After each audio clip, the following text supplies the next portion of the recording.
Ever wondered what happens when you ignore all the warning signs at the zoo? In 2009, a woman at the Berlin Zoo didn't just ignore the signs, she ignored every survival instinct known to humanity. On a sunny Easter Monday, Mandy Kay stood at the edge of a massive stone precipice, looking down into the dark, chilled waters of the polar bear enclosure. While thousands of tourists were laughing and eating ice cream just feet away, Mandy did the unthinkable. She scaled a spiked perimeter fence, pushed through a wall of thorny hedges, and climbed a 3-foot wall before leaping into the exhibit. But she didn't fall. She began to swim. As she paddled toward the center of the enclosure, 4 of the world's most efficient apex predators watched her every move from the rocks. The crowd fell into a haunting, deathly silence. Why was she smiling? Why was she swimming directly toward a 1,000-pound carnivore that could crush a human skull like a grape? The mystery wasn't just how she got in. It was why she seemed so eerily determined to get close to the lords of the Arctic. The Berlin Zoological Garden is a fortress. Since 1844, it has been a world-class institution, home to over 20,000 animals. The polar bear exhibit was designed to be a sanctuary, a place where these massive white giants could roam safely behind layers of concrete and steel. But for Mandy, these barriers were just obstacles on a desperate mission. As she moved through the murky water, the festive atmosphere of the zoo evaporated. Panicked screams erupted from the walkways. "Get out!" people shrieked. "Look behind you!" But Mandy remained oblivious. Her face, captured by horrified onlookers on their cameras, bore an unsettling expression of calm. She was drifting toward a rocky outcrop where the bears were starting to pace. One massive bear, a predatory powerhouse of muscle and white fur, slid into the water. Its ears flattened against its head, a universal sign of aggression. The tension in the air was thick enough to choke on.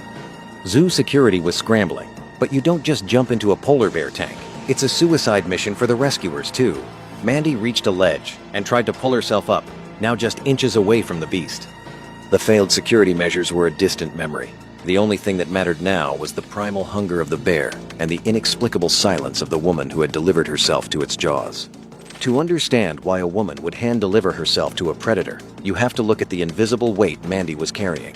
Behind the headlines of a crazy intruder was a woman whose life had been systematically dismantled. Mandy was a teacher, a mother, and a daughter. But she was also a soul drowning in a sea of personal tragedy. She had recently lost the teaching job that gave her life purpose. Her marriage had ended in a painful separation, and the shared custody of her young daughter felt like a constant, aching reminder of everything she had lost. In the weeks leading up to that fateful Easter, Mandy had been spiraling into a profound, dark depression. She didn't look at the bears with fear. In her fractured state of mind, she felt a tragic connection to them. She saw them as powerful beings, trapped in a world they didn't choose, surrounded by walls they couldn't breach. She wasn't looking for a fight. She was looking for a place where the noise of her failures would finally go quiet. She wanted to be near something raw and honest. She sought a bond with the wild because the human world had become too heavy to bear. The peace of the moment shattered with a sickening splash. As Mandy tried to climb onto a rock, the bear's predatory switch flipped. In an explosive surge of power, the bear lunged. The crowd's screams reached a fever pitch as the bear's massive jaws clamped down not on her arm, but on her back. He treated her like a seal, trying to drag her into the deeper water to finish the kill. The gasp moment happened when the bear's teeth sank deep into her flesh, missing her spine and her jugular by a mere fraction of an inch. The sudden searing pain and the freezing water snapped Mandy out of her trance. The inner demons vanished instantly, replaced by the most primal human instinct of all, the will to live. Suddenly, the woman who wanted to disappear was fighting with every ounce of her strength.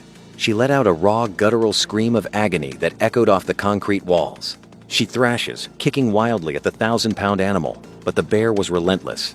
It struck again, biting her arms and legs, its claws tearing through her clothes as she desperately tried to swim toward the edge. Above, the zookeepers had arrived. They were faced with a horrific choice. Rifles were aimed at the bear's head.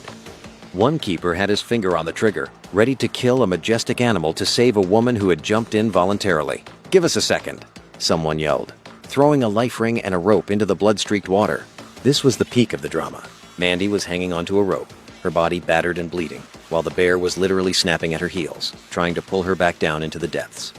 With a final heroic heave, the keepers and bystanders hauled Mandy over the wall and onto the pavement. She collapsed, safe but severely wounded, as medical teams rushed in. The bear, confused and agitated, was driven back into the holding area with fire extinguishers and noise. No shots were fired. No life was lost that day. Mandy was rushed to the hospital, where doctors spent hours cleaning the deep puncture wounds on her back and limbs. She survived the unsurvivable. But the true resolution didn't happen in the ER. It happened in the aftermath. The story of the woman in the bear den went global, but instead of being a spectacle of mockery, it sparked a massive national conversation about mental health. Mandy received the professional help she had been missing.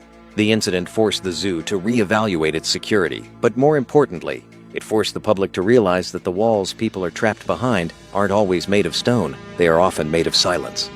Mandy's survival was hailed as a miracle. She was given a second chance at life, a chance to reconnect with her daughter and rebuild the pieces of her broken world. The bears remained the kings of their domain, and Mandy became a testament to the fact that even in our darkest moments, the human spirit has a ferocious, beautiful will to keep swimming. She walked into the water looking for an end, but she climbed out with a brand new beginning.